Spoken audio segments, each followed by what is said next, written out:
Hello everyone, ये है battle through the when season 7 part 433। पिछले एपिसोड में हमने देखा कि सावन टाइसुरुगिन के साथ लाइटनिंग बोल्ट के पास आ गया था, क्योंकि जब सावन ने होलफुल से आखिरी बार फाइट की थी तो उसका स्काईडिन पपेट उसमें काफी ज्यादा इंजर्ड हो गया था। और स्काईडिन पपेट को हिल करने का सिर्फ दो ही तरीका था, एक पेल और दूसरा लाइटनिंग। और ड्रैगन आइलैंड के अंदर सावन को एक ऐसी जगह पे मिल गई जहाँ पर काफी लाइटनिंग थी, और उस जगह पर पहुंचकर सावन ने टाइसुरुगिन को लाइटनिंग पुल के बाहर ही रहने के लिए कहा, जिसके लिए टाइसुरुगिन भी तैयार हो गया। साथ ही उसने सावन से कहा अगर किसी भी तरह से प्रॉब्लम होती है तो उसे आवाज दे दे। जबकि दूसरी तरफ लाइटनिंग पुल के अंदर एंटर करने के बाद सावन ने अपनी चारों तरफ अपने हेवलन फिल्म को लपेट लिया ताकि उसे कुछ भी ना हो लाइटनिंग से। और जैसे सावन ने उम्मीद किया था सब कुछ वैसे हो रहा था, इसलिए सावन ने अपने स्काईडिमन पपेट को हिल करने के लिए बाहर निकाल लिया। स्काईडिमन पपेट के अलावा भी सावन ने 10 पपेट को बाहर निकाल लिया, जो बाहर आते के साथ ही बिजली को कंज्यूम करने लगे और अपनी पावर को बढ़ाने लगे। तो अब आगे एपिसोड की शुरुआत करने से पहले अगर आपने लास्ट एपिसोड नहीं देखा तो लिंक डिस्क्रिप्शन में मिल जाएगा। एपिसोड की शुरुआत में हम लाइटनिंग पुल का सीन देखते हैं जहाँ पर कई सारे फिगर्स मौजूद थे, और उन्हीं में हम 10 फिगर को देखते हैं जिसके अंदर से काफी बिजली निकल रही थी। तभी हम देखते हैं काफी सारे बिजली उन 10 पपेट से टकरा जाती है, मगर उन बिजलियों से उन पपेट को कुछ भी नहीं हुआ, बल्कि वो सभी बिजली उन सभी पपेट के अंदर कंज्यूम होने लगी। और जैसे जैसे वो सभी बिजली उन पपेट के अंदर जा रही थी उसी तरह से उन पपेट की पावर भी इंक्रीज हो रही थी। सीन शिफ्ट क्रम सावन को देखते हैं जो अपने आसपास देख रहा था। उसे कुछ समय के अंदर सब कुछ समझ में आ गया कि सब कुछ ठीक है। फिर सावन की नजर अपने स्काईडिमन पपेट पे गई जो खुद भी अभी एनर्जी को कंज्यूम कर रहा था। तब कुछ ठीक देखकर सावन अपने मन में कहता है मुझे फिलहाल के लिए कुछ दिन रुक जाना चाहिए, उसके बाद मैं भी अपनी कल्टीवेशन में लग जाऊंगा। सावन कितना कहते हैं हम 15 दिनों के बाद देखते हैं जहाँ सावन अभी उन पपेट को देख रहा था। अब 15 दिन बीत जाने के बाद सावन कहता है सब कुछ ठीक है, इन 15 दिन के अंदर कुछ भी गड़बड़ नहीं हुआ है।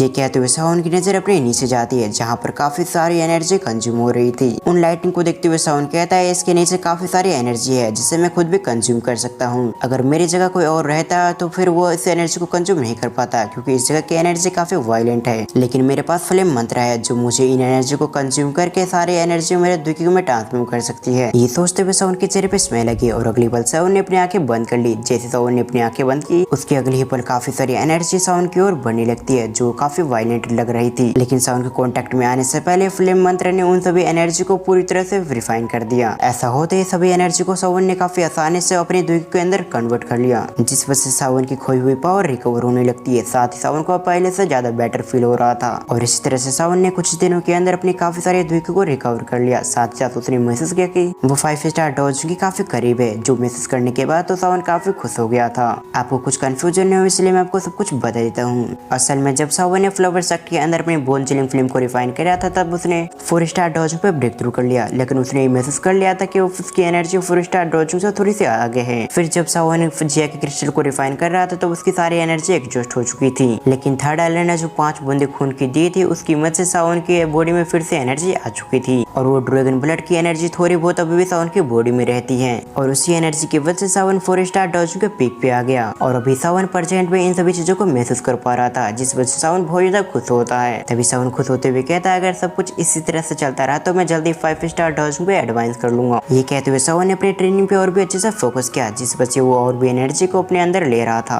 और जैसे जैसे सावन एनर्जी को कंज्यूम करते जा रहा था उसी तरह से वो महसूस कर पा रहा था कि वो जल्दी ब्रेक थ्रू करने वाला है। पर इससे पहले सावन की ये फीलिंग और भी बढ़ पाते उससे पहले उसके सामने कुछ ऐसा हुआ जिस वजह से सावन को अपनी ट्रेनिंग रोकनी पड़ी, और ये परेशानी है स्काईडिमन पपेट। सावन स्काईडिमन पपेट की ओर देखते हुए सावन अपने मन में कहता आखिर से क्या हुआ, क्योंकि फिलहाल के लिए स्काईडिमन पपेट बिल्कुल भी लाइटनिंग को कंज्यूम नहीं कर रहा है, जिस वजह से सावन परेशान हो गया। अब हम स्काईडिमन पपेट को देखते हैं जो बिना मूव के एक जगह खड़ा हुआ था। साथ ही उसके अंदर से काफी गोल्डन एनर्जी निकल रही थी, और उसके अंदर जितने भी स्क्रैच पड़े हुए थे वो सभी रिमूव हो चुके थे। साथ ही स्काईडिमन पपेट की एनर्जी को महसूस करते हुए कोई भी समझ जाता है कि ये स्काईडिमन पपेट पहले से ज्यादा पावरफुल हो चुका है। लेकिन फिलहाल सावन ने इस बात को नजरअंदाज करते हुए स्काईडिमन पपेट के पास आ गया। स्काईडिमन पपेट को टच करते हुए सावन अपने मन में कहता है क्या स्काईडिमन पपेट अपने लिमिट पे पहुंच चुका है, और जल्दी सावन को इस बात का एहसास भी हो चुका है कि स्काईडिमन पपेट सचमुच अपनी लिमिट पे आ चुकी है। इस चीज के सामने आते ही सावन थोड़ा सा उदास हो गया। साथ ही वो अपने मन में कहता है मैंने जब इस स्काईडिमन पपेट को रिफाइन किया था तब मैंने इसकी रिफाइनिंग में ज्यादा हाई ग्रेड के इंग्रेडिएंट्स नहीं डाले, जिस वजह से इसकी ये लिमिट है। और अगर आप भूल चुके हो तो मैं आपको याद दिला दूं सावन ने स्काईडिमन पपेट को रिफाइन करने के लिए 7 स्टार मैजिकल बीस्ट का कोर का इस्तेमाल किया था, जिसके बाद ही ये स्काईडिमन पपेट रिफाइन हो पाया। वैसे उस समय जैसे सावन की स्ट्रेंथ थी उस समय सावन को लग रहा था कि ये मैजिकल बीस्ट का कोर काफी हाई ग्रेड का है, पर समय के साथ जैसे जैसे सावन की स्ट्रेंथ इंक्रीज हो रही है उसी तरह से उसका देखने का नजरिया भी बदल रहा है। और अब सावन के लिए 7 स्टार बीस्ट का कोर एक मीडियम या फिर लो ग्रेड का एक ट्रेजर है। और प्रेजेंट में सावन स्काईडिमन पपेट की ओर देखते हुए सावन कहता है कि स्काईडिमन पपेट 5 स्टार डॉजिंग बन चुका है। अब इसके आगे कि स्काईडन पपेट अपने लेवल को पार नहीं कर पाएगा। जो सोचते हुए सावन ने एक गहरी सांसें ली और अगले पल उसका स्काईडन पपेट उसके स्टोरिंग में आ चुका था। जिसके बाद सावन की नजर अपनी बाकी पपेट्स पे गई जो खुद भी अपनी कल्टीवेशन कर रहे थे और काफी समय से पपेट्स लाइटनिंग को कंज्यूम कर रहे थे, जिस वजह से उनके अंदर भी गोल्डन कलर की एनर्जी आ चुकी थी। उन पपेट को देखने से ऐसा लग रहा था जैसे कि वो सभी पपेट्स भी स्काईडन पपेट में इवॉल्व होने के काफी करीब हैं। साथ ही सावन इस बात को भी जानने में भी काफी इंटरेस्टेड था कि ये सभी पपेट्स 5 स्टार डॉजिंग से ऊपर जा सकते हैं या फिर नहीं, क्योंकि इन 10 पपेट को बनाने वाला एक बैंगसिंग था, तो जरूर उसने इन पपेट को रिफाइन करने के लिए काफी हाई ग्रेड की चीजों का इस्तेमाल किया होगा। कुछ समय और इन चीजों के बारे में सोचने के बाद सावन ने इन्हें पूरी तरह से इग्नोर कर दिया, क्योंकि सावन जानता था भले ये 5 स्टार डॉजिंग के ऊपर वाले लेवल पे चले जाए, लेकिन ये पपेट्स डॉजिंग के ऊपर वाले लेवल पे नहीं जा पाएंगे। फिर अगले सीन में हम सावन को देखते हैं जो अपनी जगह पे जाकर फिर से बैठ चुका था। साथ ही उसने अपनी प्रैक्टिस करना भी शुरू कर दिया, जिस वजह से आसपास की टेरिफाइंग एनर्जी रिफाइन होकर उसकी बॉडी के अंदर जाने लगी और इसी तरह से दिन बीतते गए। लगभग 10 दिनों के बाद हम देखते हैं जहाँ स्काईडन पपेट पूरी तरह से तैयार हो चुका था। अब जहाँ पपेट्स मौजूद था वो बन चुके थे स्काईडन पपेट्स, जिनकी पावर काफी टेरिफाइंग हो चुकी होती है। जबकि हम सावन की बात की जाए तो उसकी बॉडी से लगातार काफी एनर्जी निकल रही थी और जैसे जैसे सावन कल्टीवेशन कर रहा था आसपास की बिजली भी उसके आसपास उसे घेर रही थी और इसी तरह से कल्टीवेशन करते हुए सावन को कुछ दिन और भी बीत गए। तभी अचानक एक दिन सावन ने अपनी आंखें खोली। सावन की आंखें खोलते के साथ ही काफी एनर्जी रिलीज होने लगी जो सावन की बॉडी से रिलीज हो रही थी। फिर सावन खुश होते हुए कहते तो फाइनली मैंने 5 स्टार डॉजिंग पे एडवांस कर लिया। ये कहते हुए सावन काफी खुश हो गया क्योंकि उसे लग रहा था कि इस बार भी उसके लेवल पार करने में कोई समस्या आएगी, पर ऐसा कुछ भी नहीं हुआ।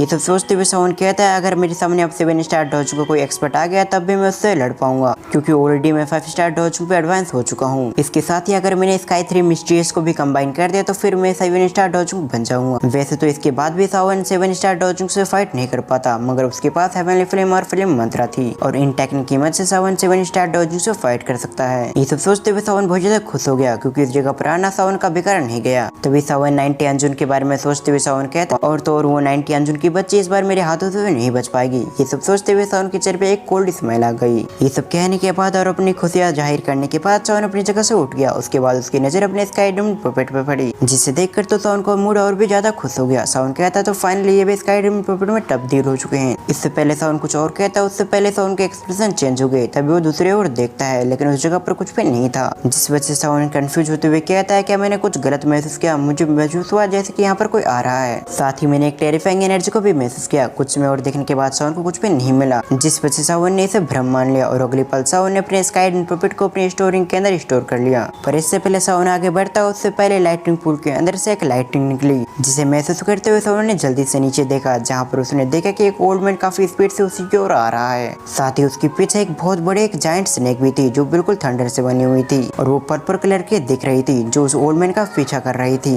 ये देखती सावन का पूरा शरीर जम सा गया और अगले पल सावन जल्दी से उस जगह से निकलने लगा, क्योंकि अगर इस जगह पर सावन रुकता तो जरूर ये लाइटनिंग उसे जरूर मार देता। वैसे भी ये लाइटनिंग कोई आम लाइटनिंग नहीं लग रही थी, बल्कि इसके अंदर काफी टेरिफाइंग पावर होती है, जिससे सावन को अच्छी खासी वाट लग सकती थी।